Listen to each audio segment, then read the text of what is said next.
Je vous donne quelques conseils pour vos recherches en cabinet d'avocat et de manière globale pour vos recherches dans vos études, ça vous servira dans tous les cas. Quand on a une affaire, on a vraiment des faits bruts. Donc il va y avoir plusieurs moyens. Je parle pour le droit public, mais je pense que ça s'applique aussi en pénal et en civil.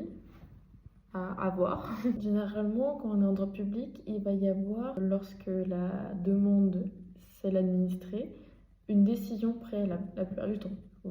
Des fois, il n'y en a pas, mais la plupart du temps, la décision d'administration, elle va être motivée par des articles. Voilà, là par exemple, c'est dans un arrêté de mise en sécurité, ça va écrire le maire de la commune, nanana, vu le code nanana, vu le code nanana, nanana. Et donc là, c'est vraiment une bonne base de vos recherches d'aller voir la plupart des articles. Ça va vous emmener à d'autres articles, etc. Ou même vous allez pouvoir voir la section ou le chapitre ou le livre dans lequel vous êtes, donc ça vous donne le thème. Ça vous permet de commencer vos recherches et de vérifier donc la légalité de ce qui est dit, est-ce que c'est les bons articles qui sont visés, est-ce que ça correspond aux faits, etc.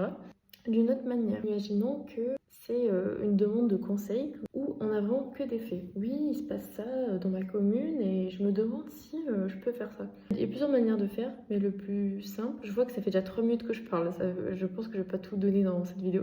Sur plusieurs sites avec des bases juridiques, comme par exemple Dalloz ou Lexis 360, ces deux-là sont vraiment bien et ils sont complémentaires. Je n'arrive pas à utiliser l'un sans l'autre parce que les deux ont des fonctionnalités différentes. Vous pouvez, entre guillemets, très important, il y a beaucoup de personnes qui ne mettent pas les guillemets dans leurs recherches, ce qui fait que vous avez extrêmement peu de réponses. Et je vous jure, mettez les guillemets, ça change tout. Par exemple, vous savez que ça concerne une règle d'urbanisme, vous avez quand même un peu une idée. Vous allez taper par exemple guillemets urbanisme, guillemets site protégé, un truc comme ça. Et vous allez essayer de voir quel article pourrait correspondre. Bon, après, forcément, ça tombera jamais tout cuit dans la bouche. Hein. C'est énormément de lecture. Ça consiste 95% à de la lecture et du raisonnement. D'ailleurs, je vous conseille de toujours regarder attentivement les pièces avant de vous lancer dans vos recherches, parce que sinon, votre cerveau ne va avoir aucune étincelle. Ou alors, ce qui est bien aussi, si vous ne trouvez pas comme ça, vous pouvez aller dans les bases purement jurisprudence. Alors, Lexis 360 mélange tout. Mais sur Dalloz maintenant, et la jurisprudence est à part.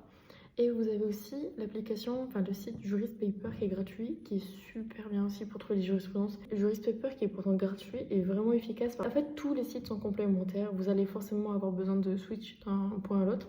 Et enfin, ma dernière petite astuce pour ce soir, après je vais rentrer parce qu'il est déjà 18h20, c'est de Légifrance est très bien pour un point, c'est pour le sommaire.